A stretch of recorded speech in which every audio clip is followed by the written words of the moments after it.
So Filip is going to come to the stage now and introduce the other speakers. So Prince Filip, wherever you are, please come to the stage and introduce your panel. Please give him a warm, warm round of applause. Hey everybody. Cheers, Joe. So today we have a very interesting panel, Bitcoin and politics. And I'm going to introduce you to my guests, and they're going to walk on stage. We have Samuel Kullmann, Joana Cotar, Dennis Porter, and Anthony Scaramucci. Please, guys. Sit by the pictures, they said. Hey, make yourselves comfortable. So, Bitcoin in politics. So just to introduce myself a little bit more, my name is Filip. I work for Jan3. It's a company that works on, it's a Bitcoin technology company that works on nation-state adoption and speeding up hyper-Bitcoinization. So, to me, what Bitcoin in politics means is that we understand that Bitcoin is a bottom-up strategy. It's decentralization. It's a grassroots project. So it doesn't really need politics in its sense, but Bitcoin understands is that current money and state are entrenched with each other, and that is eroding the fabric of our society. And so some of us, some people on the stage included over here, have identified the need to be able to speak to politicians and to advise them and help them understand Bitcoin in order for the goal of people to become more self-sovereign, to be financially included into the system, and in order to reach our end goal of separation of money and state. And so I'm going to ask these distinguished panelists over here to introduce themselves and talk a little bit about what they do and what Bitcoin and politics means for them for about 2 minutes. So Samuel, I'll start with you and we'll work the way to Anthony at the end. I was born in Leeds, but I grew up in Mongolia. 12 years of my childhood, where I was a son of Christian missionaries. And because we moved in '91, I sort of, as a child, still experienced the hyperinflation Mongolia had after the fall of communism and the switch to market economy. So that's sort of also my perhaps first experience with the fiat system. And in 2017, I was elected to the Parliament of Canton Bern. I'm now on the Finance Committee there, and since 2021, I've been very vocal about being pro-Bitcoin as a politician. I started the parliamentary group Bitcoin, which now has more than 20 members out of 160. And in March, I filed 4 political bills for a Bitcoin strategy in our canton, which will be debated in December this year. And I'm also in a part of a committee. We want to do popular initiatives in Switzerland through direct democracy to bring actually Bitcoin into the Swiss constitution. And why I believe it's necessary to proactively engage in politics is because I believe Bitcoin adoption is probably one of the most important geopolitical questions of this century. I do not want the oil sheikhs, I do not want Putin, I do not want Xi Jinping to be a Bitcoin early adopter. So I want freedom-loving countries to be early adopters because it will strengthen them geopolitically. Thank you. Yeah, my name is Joana Cotar. I am a member of the German Parliament for over 7 years now. I am in politics for over 11 years now. And 2 years ago, my team and I decided to push a topic forward in the Parliament, which is really dear to our heart, Bitcoin. Because talking to my colleagues, I realized they have no idea what Bitcoin really is. They thought about, well, terrorists use it, it's killing the climate, and how can we regulate it, can we ban it? These are the discussions which were going on in the German Bundestag. So I wore a Bitcoin t-shirt during a speech in the parliament against CBDCs, against the digital euro, which got a lot of attention. And then we created the initiative Bitcoin in the German Bundestag, Bitcoin in the German Parliament. We have a website, we have a newsletter, but most important are our events we are organizing in the Parliament. We are inviting experts to the Parliament who explain to my colleagues, my fellow MPs and their employees what Bitcoin is really about. We had 12 events now this year, and we touched on topics like Bitcoin mining, why it is important during our energy crisis we have in Germany. We touched on the point of developing countries, why it is important for the debanked to have access to Bitcoin. We talked about the store of value. We talked about why Bitcoin is the weapon against CBDCs. We even had a workshop in the Parliament for politicians, installing them wallets on their mobile phones and forcing them to send sats from one to one another, because I think that's one of the best things, or how you can orange pill people, just hands-on. And we're seeing progress, we're seeing success. Politics is a marathon, it's not a sprint, so it will take a lot of time for Germany. But we have members of all parties represented in the German Bundestag joining these events, listening to us. Members from the Ministry of Finance or Economy, they're all there. So we're slowly making progress, that they maybe the next time they're talking about Bitcoin, they're not talking about how can we ban it, but how can we use it to the advantage of the people. And the reason I do it is because being in politics for such a long time, I realized that politicians and parties are rarely the solution for any problems. Most of the time, they're part of the problem, or they are the problem. So we need, we really need to step up and give the power back to the people, and Bitcoin is a tool of freedom. Bitcoin is a tool for the people to gain the sovereignty back. That's great. My name is Dennis Porter. I'm the CEO and co-founder of Satoshi Action Fund. And I just wanted to say first, great conference here, but Plan B people putting this together. The second note is, I'm totally fascinated by the number of people that are in this room listening to this panel talk about politics. If you would have told me in 2017 that this many people would be listening to Bitcoin and politics in a room, I would not have believed you. So I'm the co-founder of Satoshi Action Fund, which is ultimately a nonprofit that advocates for Bitcoin and Bitcoin mining in the United States. We are the ones that are responsible for all the right to mine, right to self-custody, right to run a node, right to peer-to-peer transactions, and then the recent news in Pennsylvania, the passage in the House there of Bitcoin rights. Ultimately, the reason why, though, we decided to get to work advocating for Bitcoin and Bitcoin mining was because, just like people on this panel and people in this room, we truly started to fear, what governments would do to those holders in the United States. I was sitting in my room in the middle of the shutdowns during the pandemic, wondering, what was going to be done to make sure that we could advocate for ourselves. I didn't see anybody else doing it the way I thought it needed to be done. I think a lot of other people during that time had the same kind of realization, and they jumped into the fight. I jumped into the fight with my two co-founders, our policy director right away, and we got to work advocating for Bitcoin and Bitcoin mining. The thing that we found that worked really well was just telling people what the benefits are. They don't need to understand Bitcoin, the technology and the deep roots of it. They don't need to understand a Merkle tree. They don't need to understand what a hash is. They just need to understand that Bitcoin mining can provide grid balancing to the grid, that it can enhance renewable energy, that we can create rural jobs, and that we can protect our wealth far into the future by saving in Bitcoin. And that's something that we've done successfully with lawmakers. That message resonates. If you're ever speaking to a lawmaker, I highly encourage you to focus on those benefits that Bitcoin can offer. Stay away from what you think also I think are the most important things of Bitcoin. Focus on what you think those lawmakers will care about, and you'll truly be able to be effective in your ability to convince lawmakers to start to endorse Bitcoin. Thanks.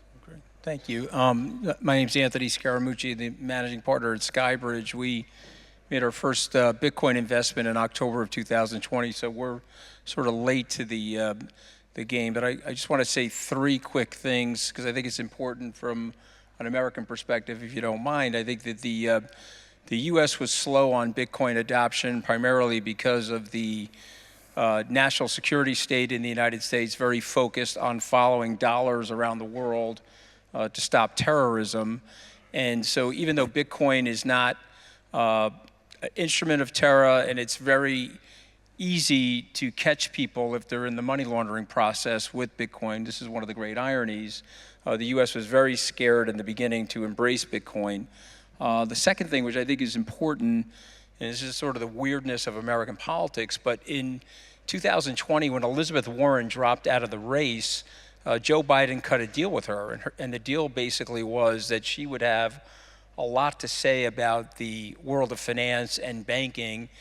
She was given more or less oversight over the selection of the SEC chairman, the Treasury Secretary, and then she was able to staff her people in places like Treasury, SEC, the White House, and the Fed. And so even though she's a very ineffective senator, she's only passed one bill in the 12 years she's been in the Senate. And I obviously can't stand her, and I've supported John Deaton. She is a very, very powerful person in the United States. And a lot of people don't know this, so I'll share it with you. She was very close to Sam Bankman-Fried's parents. And Sam's parents, as you may or may not know, were Stanford University law professors. She was a former professor from Harvard. There were countless meetings with her and Gary Gensler by the Bankman-Frieds, including the two professors and Sam. And so when Sam exploded 2 years ago for fraud, he was this close to getting margin approval on his exchange, which would have catapulted him to the top of the US. He would have been up there with the CME and the NYSE, or the Intercontinental Exchange. But when he blew up, in order to save herself, she swung very, very hard at the industry to sort of eclipse all of the meetings, eclipse all of the nearness of her and Gary Gensler offering him this approval. Why is that important? Because it sent the Democrats on a direction that is really bad for Bitcoin, but they're coming back now. And so I'll just finish my remarks saying that, my wife's favorite orange is Hermes. My favorite orange is actually Bitcoin, but there's another orange thing going on in the United States, not my favorite. And I know a lot of people in this room like that color orange, but I'm going to tell you right now, that color orange doesn't really mix with that color orange, so just be careful. Thank you.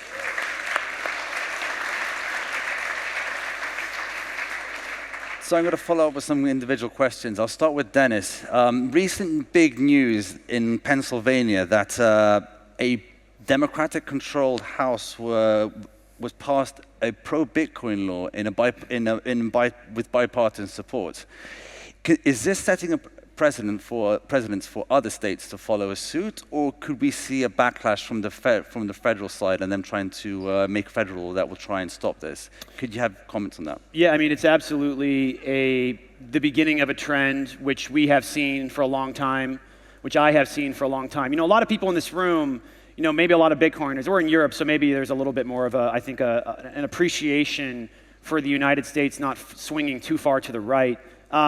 But ultimately, a lot of people in the Bitcoin space kind of view Bitcoin as inherently Republican or inherently on the right or libertarian. I mean, I couldn't just more wholeheartedly disagree with that point. I'm from Portland, Oregon, so that is considered to be the most liberal far left city in the entire country. In fact, we are regularly picked on by Donald Trump and others on the right for being so liberal.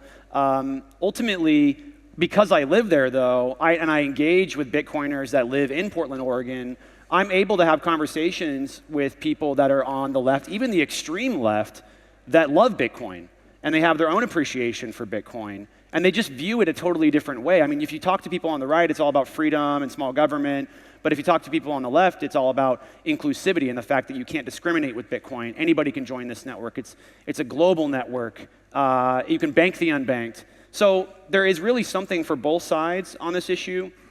That's why, and it shocks people when Democrats vote in favor of Bitcoin legislation, but you shouldn't be shocked. Democrats have just as much of a reason to love Bitcoin as Republicans do, and I think that it will also be something that really brings not only the United States, but the world together in the long term. Thank you. Samuel, so fantastic work trying to orange pill members of parliament in your home canton of Bern. Are there any other cantons that are looking towards here, Lugano and the canton of Ticino, and thinking, oh, we kind of like that, we kind of want that in our canton? Is there good progress happening? I mean, there's Canton Zug in Switzerland, which is a very small canton with low taxes, and they have a lot of crypto companies, so they're known as Crypto Valley, or you can also say Shitcoin Valley. Sorry, guys, don't be offended.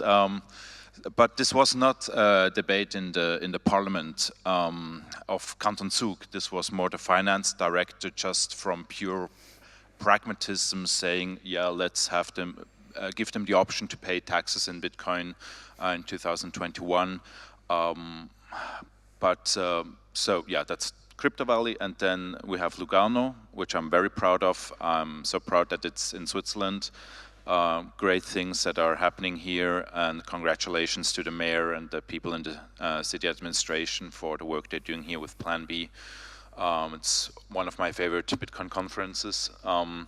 So I hope that it will also have radiate into Canton Ticino here, but actually being the Bitcoin canton, this title is still up for grabs. So I'm working hard that Bern, which is considered to be very slow and having very high taxes and just not being too innovative, that we don't miss this extraordinary chance.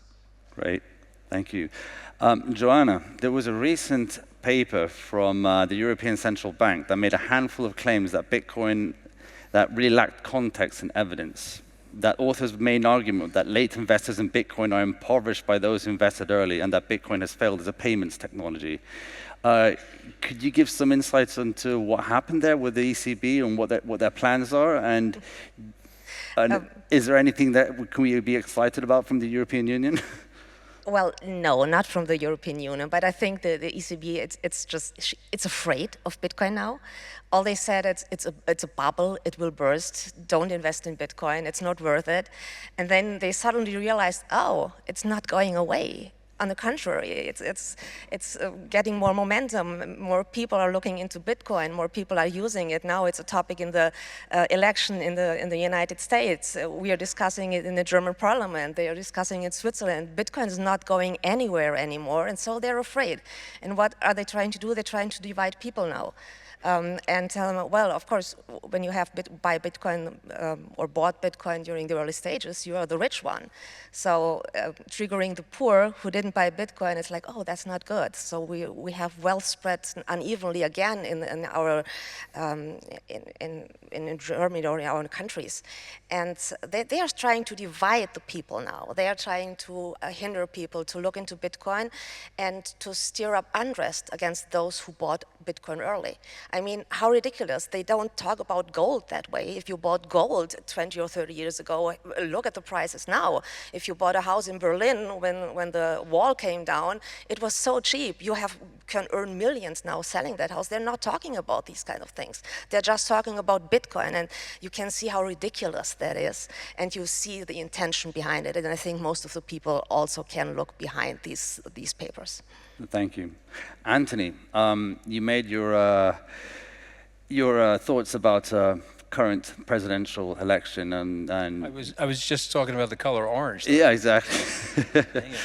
So I'm not going to talk about that. What would a Harris win or a Trump win mean for just Bitcoin only?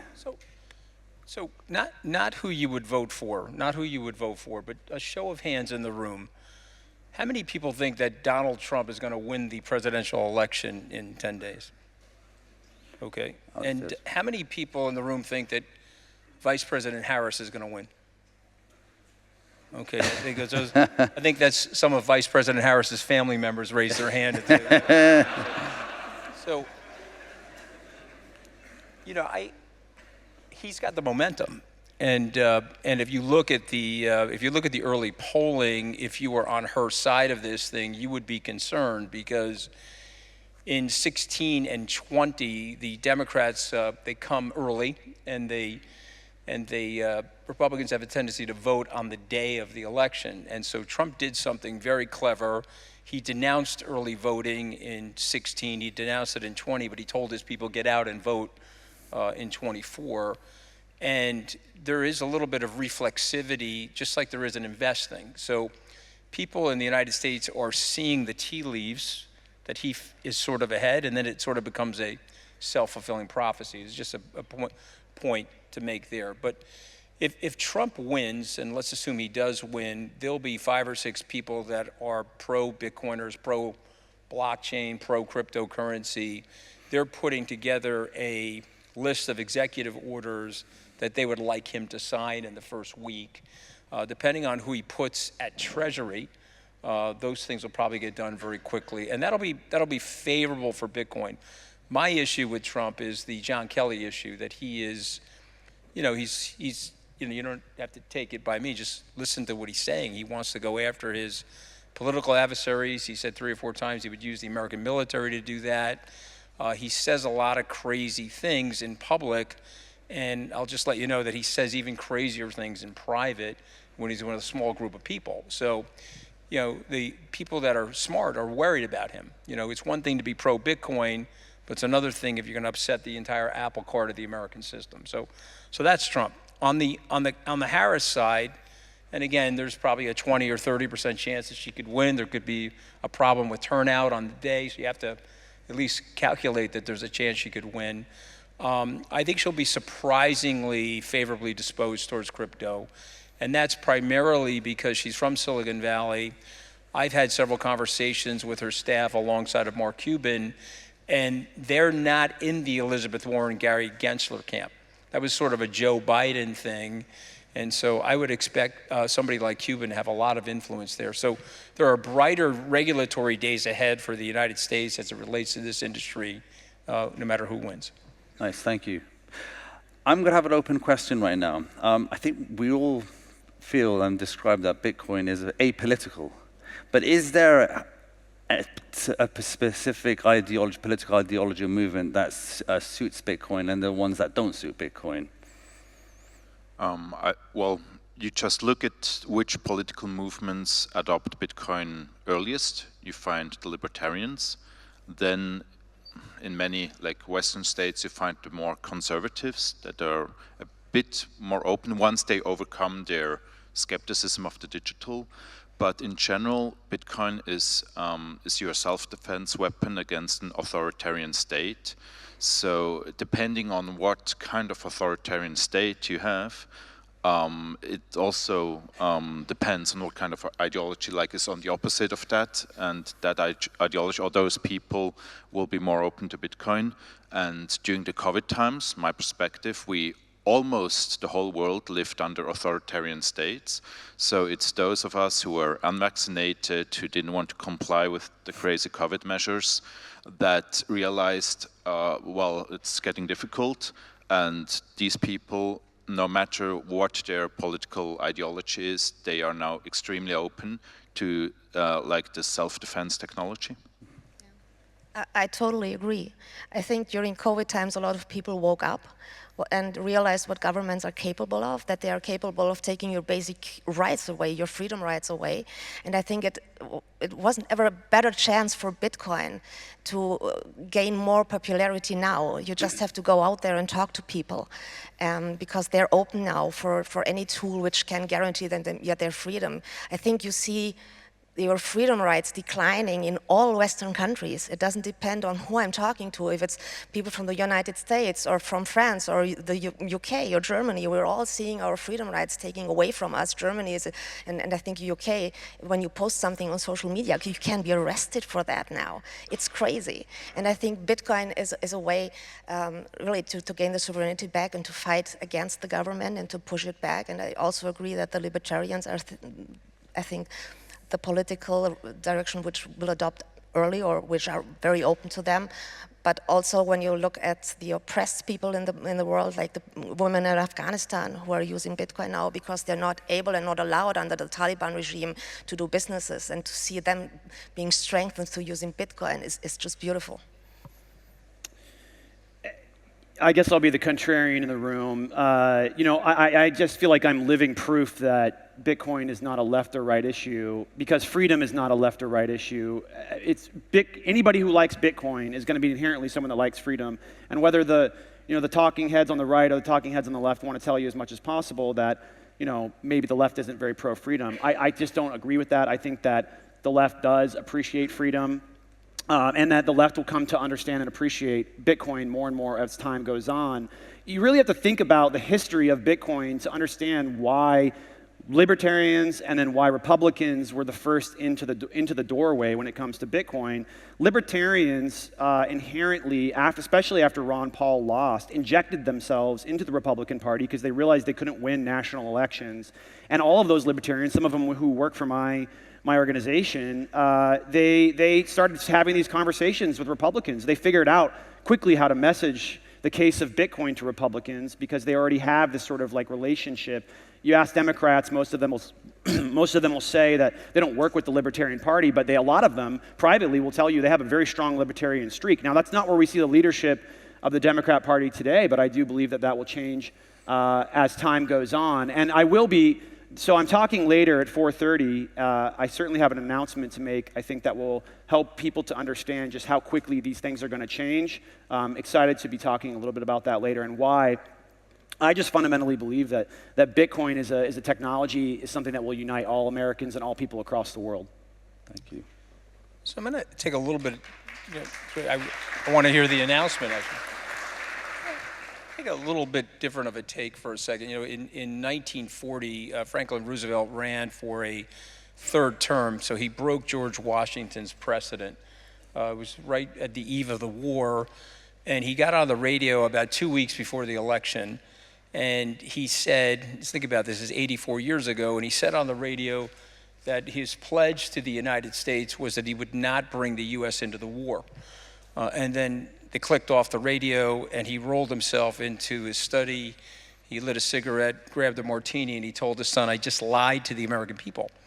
He said, why'd you do that, Dad? Well, they weren't ready. We're going to war. And if I didn't lie to them, I wasn't going to get elected. And so I've got to figure out a way to nurse them into the war. And what we know about our politicians is they lie. I mean, they lie when their mouths are moving. If you go to run for office and you're in a democracy, you're lying. Second thing we know is that they overpromise us stuff and then they don't want to tax us, so they create lots of deficit spending. And this technology is almost a cure for this. Our central banks, maybe not the Swiss central bank, but most of the other central banks, certainly the Federal Reserve, has been drunk driving with the currency since 1913. And just put it in perspective, in 1971, we came off the gold standard, $35 for 1 ounce of gold. Today, it's $2,700 or $2,800 per ounce of gold. And so just to put it into context, $2 single dollar bills are now worth $100 US, a purchasing power from 1971. And so for me, when I look at this technology, this is going to reverse that. This is going to take the keys away from the drunk drivers that have basically on the verge of destroying the fiat currency system. And that's why I'm in it, and that's why I want to promote it for as long as I can. Thank you.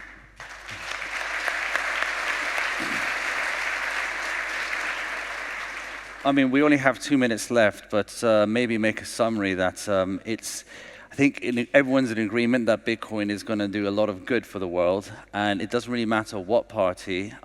We obviously made the distinction that the libertarians might have been there first, but obviously, or not, but that also the liberals as well are also championing Bitcoin as well, and I thought this was a very balanced panel to prove that point. And as Anthony finished off very, very eloquently, was that there are drunk drivers steering our society to societal collapse. And I think Bitcoiners are not drunk and now are taking control of the steering wheel and are doing what we can to using the technology that we discovered to separate money from state, so we can finally get back to progress and get back to having hard money that is immune to inflation, and hard money that we're able to save that can't be inflated away, that your energy cannot be taken away, and that will actually lead you to be able to invest in yourself, invest in your family, invest in your community, and therefore your civilization. And this is how civilizations are progressed. So with that, I think we have 36. I think a good way to think about it is that Bitcoin creates a check and balance against the fiat system. Correct. I mean, at the end of the day, we can probably go on and talk about whether fiat will disappear entirely, but I think that both can coexist for a certain period of time. But maybe the end game is that we will go towards a Bitcoin standard. But we are in the game of trying to understand that, trying to make the transition from a fiat world to a Bitcoin world seamless without abrupt shocks. Because we don't want people to suffer. We don't want people to wake up and say, well, no, you know, what happened with this huge deflationary shock or blah, blah, this and that. We're here to make sure that everyone's aware of what Bitcoin is and how it can help them and to transition to it in a very calm, smooth way. So that's it. Thank you very much Thank to you. our distinguished panelists. Thank you.